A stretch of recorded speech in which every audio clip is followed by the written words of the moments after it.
Oiê! Gente, tudo bem com vocês? Eu espero que sim. Eu prometi no vídeo anterior e em outros dias que eu gravaria falando sobre a mastectomia.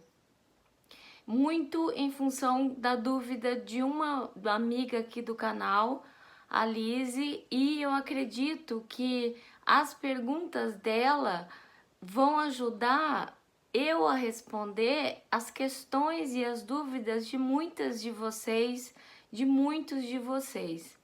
Ontem eu falei que existem a mastectomia conservadora e a mastectomia radical, certo?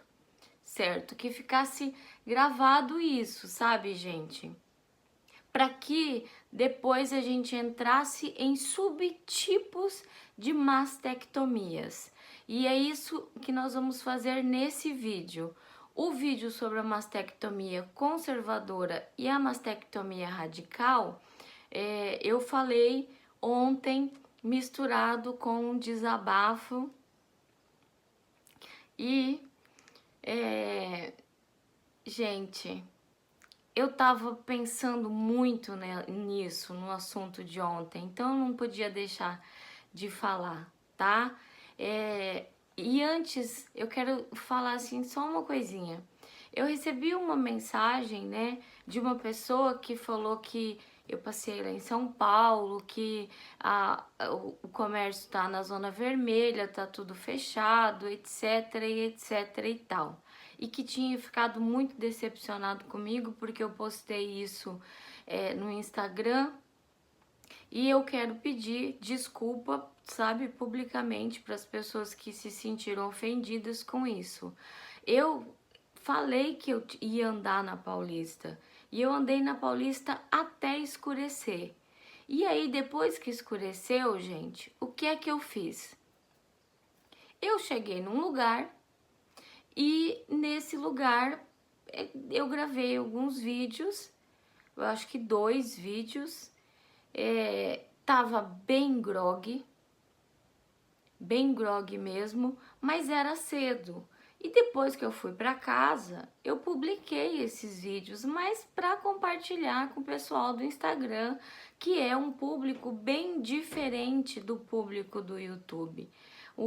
Tanto o Instagram como o YouTube eu criei há muitos anos, sabem, gente? Muitos anos mesmo. Eu tenho YouTube, gente, olha, há muitos anos. E os vídeos que tem lá no começo não são os primeiros vídeos. Os primeiros vídeos eram vídeos de quando eu dava aula de arte, sabe? De trabalho, para publicar trabalho de alunos, publicar explicações sobre história da arte. E o Instagram, eu criei logo assim que foi lançado também. E é por isso que tem um número X de pessoas que seguem. Enfim, são públicos diferentes. E eu dividi com vocês aqui que eu ia andar na Paulista, que eu fui, sabe, gente, no Mercadão. Era depois das 4 da tarde, não tinha, sabe, praticamente ninguém. Eu fiquei andando lá no Mercadão rapidamente. E depois, quando eu fui na Paulista, porque eu amo ver prédios, gente. Prédios luminosos, prédios brilhantes. Eu sou de cidade muito pequena. A cidade que eu nasci tem o quê, gente? Eu acho que tem 4.000 habitantes. Não chega a ter 3.000 eleitores. Se tiver, é isso e mais um pouquinho, sabe? É uma cidade muito pequena. E eu amo olhar a Paulista. Eu sou completamente apaixonada pela Paulista. E como não tinha ninguém andando na Paulista, eu encontrei raríssimas pessoas. Eu tava usando luva, eu tava usando óculos, eu tava usando a máscara de proteção, aquela que eu falei pra vocês que tem íons de prata. Tava fazendo tudo isso. E aí, quando eu cheguei num determinado lugar que eu tirei a máscara, porque também só tava eu lá dentro, aí eu fui penalizada com esse comentário por isso. Mas a minha educação me permite reconhecer que sim, em momentos de pandemia, a gente não deve entrar num lugar mesmo que ele esteja vazio e que tenha adotado todas as medidas de segurança. E acho que é isso, gente. Se alguém assistiu, se eu magoei alguém, me desculpem, gente. Eu não sou perfeita, sabe? Eu sou uma pessoa que tem suas vontades, tem sua impulsividade. E eu tinha que andar na Paulista. Me faz feliz, me faz respirar. Gente, eu paro na frente de prédios e eu fico admirando a arquitetura moderna, a arquitetura contemporânea. Eu admiro tudo. Tudo. Eu amo São Paulo, nunca escondi isso de vocês. E fiquem tranquilos, quando eu andei não tinha ninguém andando lá, tá? Andei assim só com a minha bolsinha, com o celular e meu documento apenas, e é isso, tá? Eu acho que tem o toque lá de recolher de zona vermelha, de época vermelha, de um horário em diante, né, gente? Eu fiquei assim logo que escureceu, só, e enfim, publiquei o vídeo depois. Agora que já estamos explicados, vamos lá desmelindrar tudo sobre a mastectomia. Lembrando que amanhã também vai ter mais explicação sobre, porque é um assunto complexo, é um assunto delicado e é um assunto que está nas mãos da paciente ou do paciente, para que ele não se deixe levar, sabe?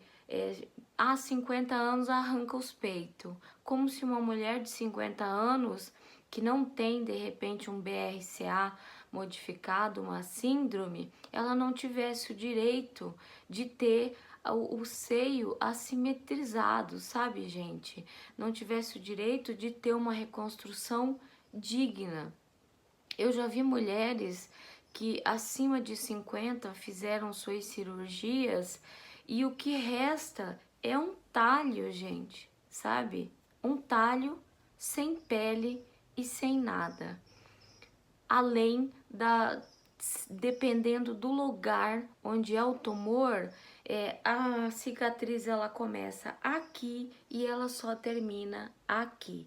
É uma cicatriz imensa que poderia ser menos agressiva se fossem profissionais especializados, além da mastologia, especializados em cirurgia plástica também, né, gente? E o que a gente vê são muitos mastologistas fazendo cirurgias, muitos médicos que fazem mastologia aí 1 ano, 2 anos, aquela após graduação, essa especialização à distância, 1 vez por mês. Isso acontece, gente, sabem? Médicos fazendo especialidades, médicos que já têm formação, por exemplo, um oncologista, um cancerologista, ele faz outra especialização e faz à distância, gente. Às vezes é 1 vez por semana, às vezes 1 vez a cada 15 dias, às vezes 1 vez a cada mês. E isso não nos é falado, não é verdade? Porque, imaginem, você conseguir uma especialidade em 1, 2 anos, cursando e vendo as coisas apenas 12 meses, 24 vezes, e você sai de lá pronto para fazer estrago na vida de muitas mulheres. E aí a gente tem que procurar o pedigree do médico, sabem? Não que não possam fazer essas especializações, mas um mastologista que se predispõe a fazer uma reconstrução, ele tem que ter uma especialidade em cirurgia plástica ou ele deve ser acompanhado por um cirurgião plástico no momento da cirurgia. Não é que não podem fazer esses cursos, mas é que a gente não sabe, né? Eu aposto que muitas de vocês não sabiam. E isso existe. E muito. E aí eles saem com pouca experiência, alguns, né? Porque fizeram na China da Conchinchina, assim como tem cursos superiores que são o O do Borogodó, existem cursos de especialidades de medicina que são o O do Borogodó também. Porque essa área não é divina, não é protegida por uma entidade maior que coloca-os como branco para que sejam anjos. Não. Médicos erram, médicos fazem cursos rápidos, médicos fazem cursos fuleiros e aí vão e fazem uma desgraça dessa daqui, se dizendo mastologista. Então, procurar o pedigree e exigir o acompanhamento de um cirurgião plástico quando o mastologista não é um direito nosso, gente. É um direito nosso, a gente tem que começar a gritar com isso. Vocês vejam bem, cada vídeo eu falo que a gente tem que gritar com uma coisa, a gente tem que brigar com isso, brigar com aquilo. Hospitais de referência tem cirurgião plástico ali fazendo todo o processo de reconstrução. Eu não retirei as duas mamas porque a médica oncologista e o mastologista barraram e se mostraram assim, sabe? Nós temos um tempo para fazer isso. O que precisamos fazer é útero, ovário, tirarmos isso. E eu não quero, gente. Eu quero entrar numa mesa de cirurgia, tirar tudo isso daqui, e aí sim, sabem? Mas eles estão reticentes em fazer a cirurgia da mama. Me perguntaram por que eu não faço e é por isso. E se eu de repente fizer aqui pelo plano de saúde, quem vai fazer vai ser o outro mastologista. Fornecer um cirurgião plástico, eu vou ter que brigar com o plano. E tudo que eu não tenho cabeça, gente, é pra brigar agora, sabem? Desde que eu descobri o câncer, eu não tenho cabeça de entrar com processo contra o médico que me deixou dessa maneira. Eu não tenho, sabe, de entrar com processo de todas as coisas erradas que ele fez comigo. Ai, sabem, assim, quando você não tem cabeça. Então é por isso, gente, que eu não entrei e porque eu também não tenho dinheiro para pagar um advogado bam que vai entrar lá e vai ganhar um caso. Porque esse médico, eu não sei se vocês lembram, mas ele fez parte de uma organização criminosa no meu estado que ficou conhecida como a Máfia do Câncer, 2012 e 2013. E se você pega os sobrenomes dos médicos, os filhos deles, os advogados, melhores juízes, todos têm os mesmos sobrenomes. São sobrenomes árabes, são sobrenomes muito conhecidos, nomes de ruas do meu estado, todos com os sobrenomes desses bonitinhos envolvidos em misturar medicamento que não fazia um efeito em paciente, diluir uma quimioterapia ou até mesmo aplicar só soro. Só uma meia dúzia de pessoas gritaram porque morreram pessoas da mesma maneira. Se não me falha a memória, foram 14. Foram eliminando essas pessoas e restou, eu acho que um filho e uma filha, e eles perderam, eles ganharam, eles perderam, foi para a justiça fora do estado para a Justiça Federal. Eles são tão influentes que eles trouxeram de novo para a esfera estadual e eles estão impunes. O único que assumiu que fazia coisa errada, gente, perdeu o CRM, mas ele continua atendendo lá em clínicas de outros médicos. Ele só não faz cirurgia, mas ele prescreve medicamento, as pessoas vão fazer os tratamentos nas clínicas dos outros médicos, porque ele assumiu a culpa toda. Ele assumiu que dentre as coisas erradas que eles faziam, eles colocavam residentes, estudantes de medicina, do 5º ano de medicina, não sei, de 4º ano de medicina, eles colocavam lá nos hospitais para tratar dos doentes e eles colocavam nas suas fichas que eram eles que estavam lá. Outra coisa, outro crime que eles cometeram, que foi muito batido por um determinado familiar, é o de que foi negada uma medicação para uma reação alérgica de um paciente. Outro era de que eles estavam fracionando a quimioterapia, então eles estavam dando quimioterapia que não fazia efeito.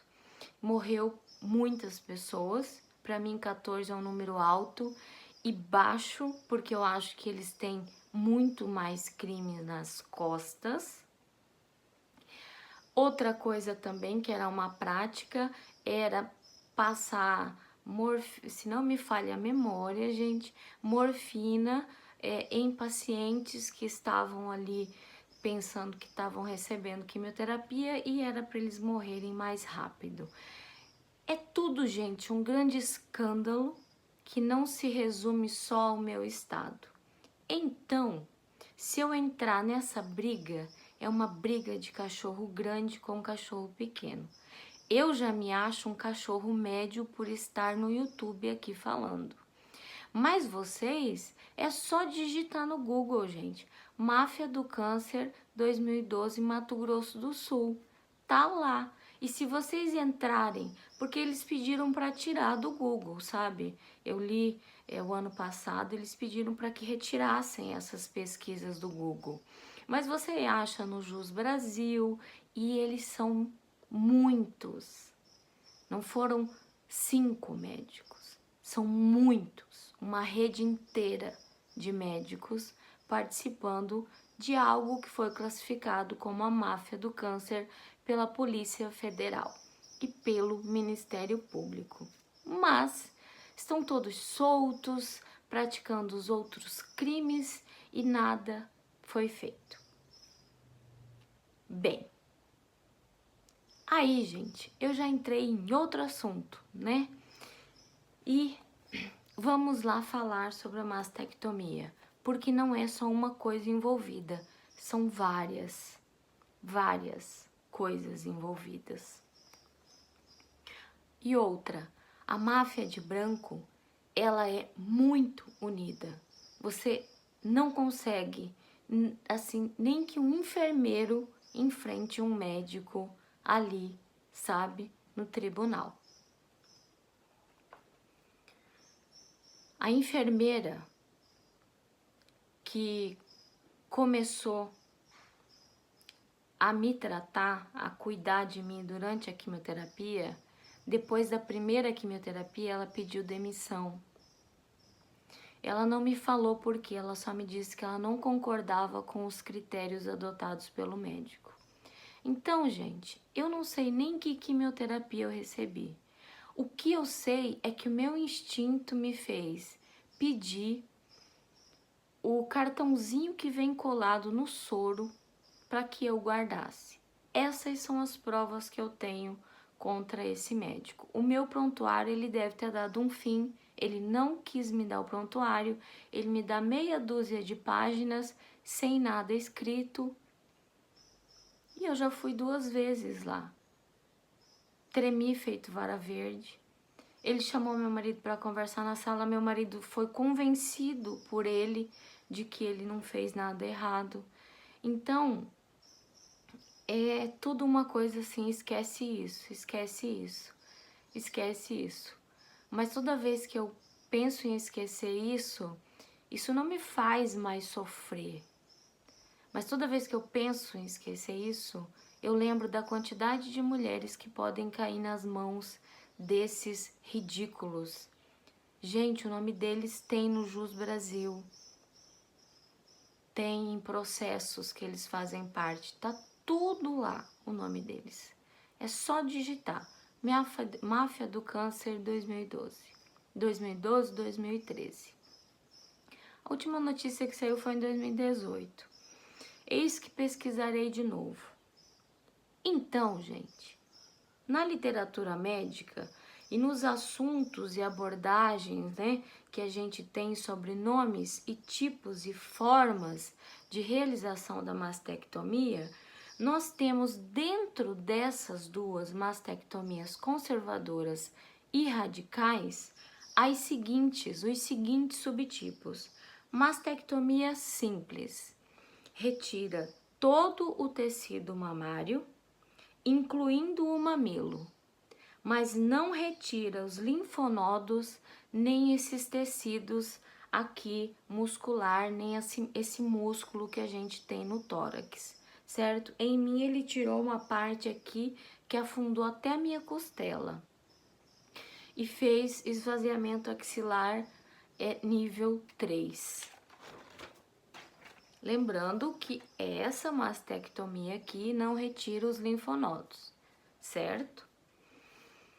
Os linfonodos, gente, eles podem ser retirados depois que ele fez a cirurgia, o médico especialista, mastologista, com cirurgião plástico, especialistas responsáveis fizeram a cirurgia, aí eles levam para fazer uma segunda biópsia.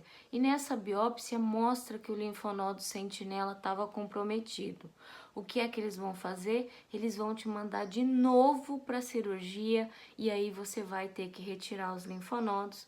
E retirar os linfonodos é tudo que mais me torturou até agora. Nós temos a mastectomia dupla. Gente, essa mastectomia dupla deveria ser a minha. Por quê? Ela é feita quando a mulher tem chances de desenvolver câncer na outra mama em decorrência de fatores diversos, hereditários ou síndromes como BRCA1 e BRCA2. Eu quero retirar. Eu tenho direito de retirar. E eu vou retirar. Nem que eu tenha que brigar lá em Barretos depois que a pandemia passar. Aí, gente, eu vou tentar me preparar psicologicamente e vou chegar lá chutando a porta, sabe, gente? Porque foi... toda vez que a gente vai bonzinho, você escuta não. E agora que tá chegando o final do ano, tem muita gente mal-humorada lá em Barretos, sabe? Então eu vou esperar, eu vou desmarcar o que eu tenho agora em janeiro, eu não tô preparada para viajar, eu tô num processo depressivo muito forte, sabe?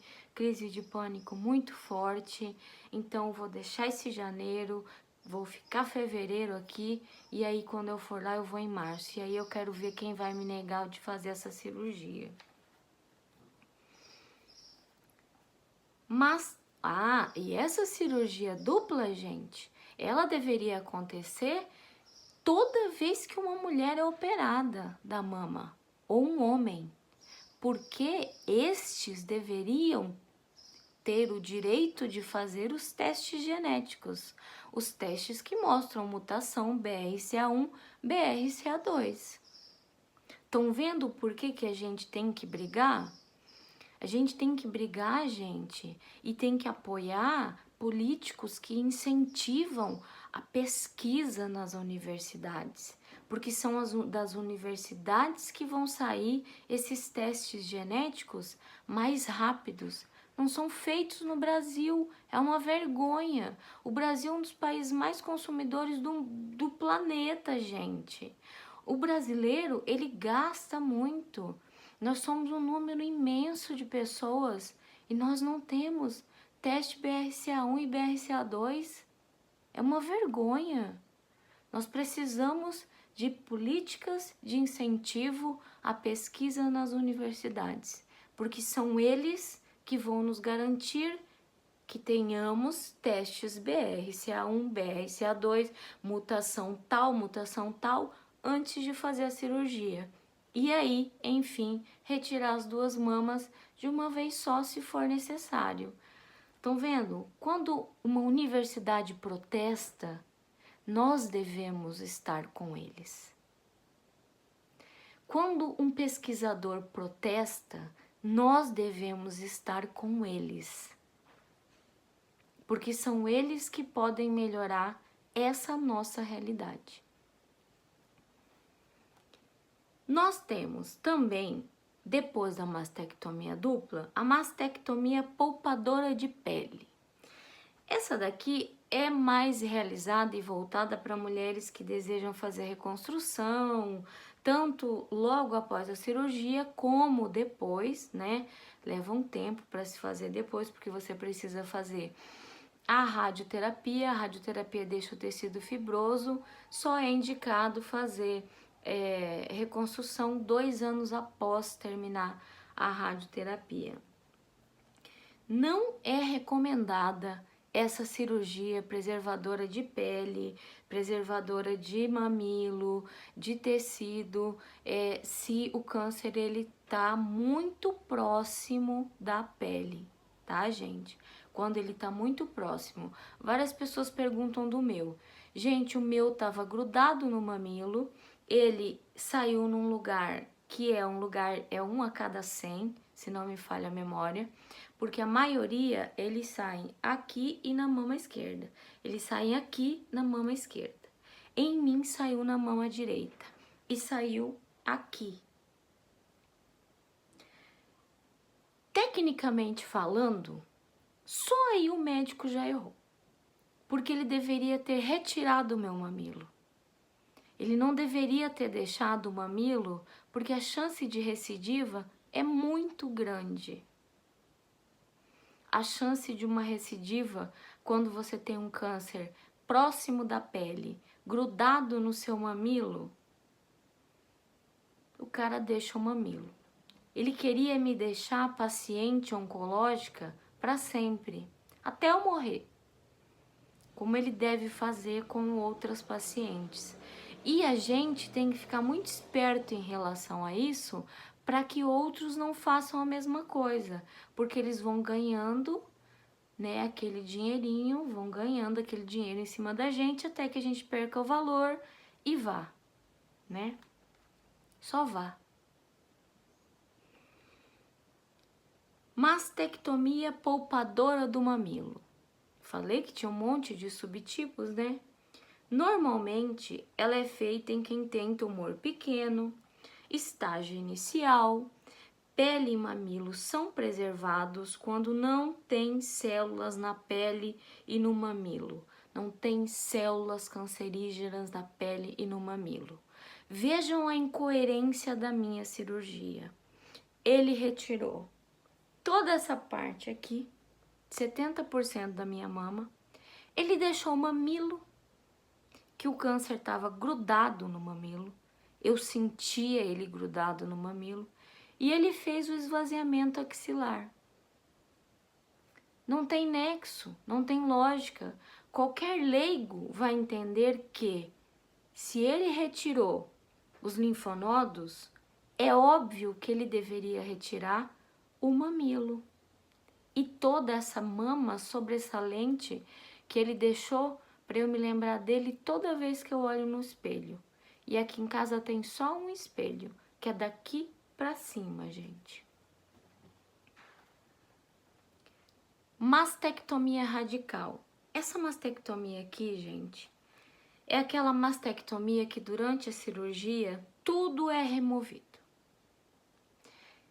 pele, tecido mamário, glândulas mamárias, linfonodos, mamilo e até mesmo removido parte do músculo peitoral, se não todo. Sabem essa coisa que a gente faz assim, ó? Você pensa, faz assim, o peito mexe. Eu não consigo mexer mais porque fiquei dessa maneira, né, gente? Mas quem tem dois peitos faz. Você faz assim, o peito faz assim, não faz? Então esse músculo é o peitoral. Faz parte do peitoral, gente. É uma cirurgia que deveria ser pouco utilizada, tá? É mais indicada quando tem tumores muito grandes e grudado ali nos músculos peitorais. Fora do Brasil, ela é uma cirurgia pouco realizada, gente, por causa daquilo que eu falei para vocês. Vários estudos comprovaram que essa radical, total radical, ela, em comparação com a outra, a porcentagem é bem pequena, sabem? Então, causa um dano muito grande para a mulher, certo? Às vezes é necessário raspagem da costela, às vezes é um protocolo adotado num país de terceiro mundo ainda, né? Onde não se pode utilizar uma imunoterapia, uma quimioterapia mais sofisticada para que o tumor diminua e para que isso seja controlado com medicamentos, não é? A recidiva, e para que não tenha tudo isso. O que eu sou uma mistura? Eu sou uma mistura de uma mastectomia radical aqui, que ele tirou até parte do meu músculo, aqui ficou parcial e aqui ficou radical. Estou aqui. Foi em 2018. Se fosse na década de 70, eu falaria, nossa, não tinha tanta tecnologia e tanto estudo assim. Nossa. E ele me falou antes. Todas as consultas com ele eram muito rápidas. Ele demonstrava que tudo tinha que ser muito rápido. E numa consulta de muito rápido, ele falou que eu era uma privilegiada da medicina, que eu perderia 25% da mama. E aí onde eu pequei? Eu pequei em não gravar. Comprem um gravador se vocês não têm um celular com muita memória. E aí vocês vão descarregando esses áudios de toda a consulta. Faz bem, gente. Porque a gente às vezes vê o médico fala alguma coisa, a gente não se lembra do que ele falou, não é? E serve muito para nossa proteção.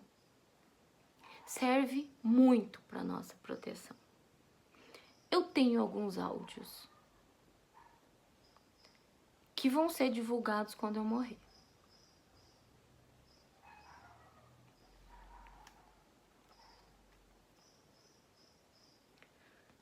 Beleza. Mais indicada quando os tumores são muito grandes, estão nos músculos.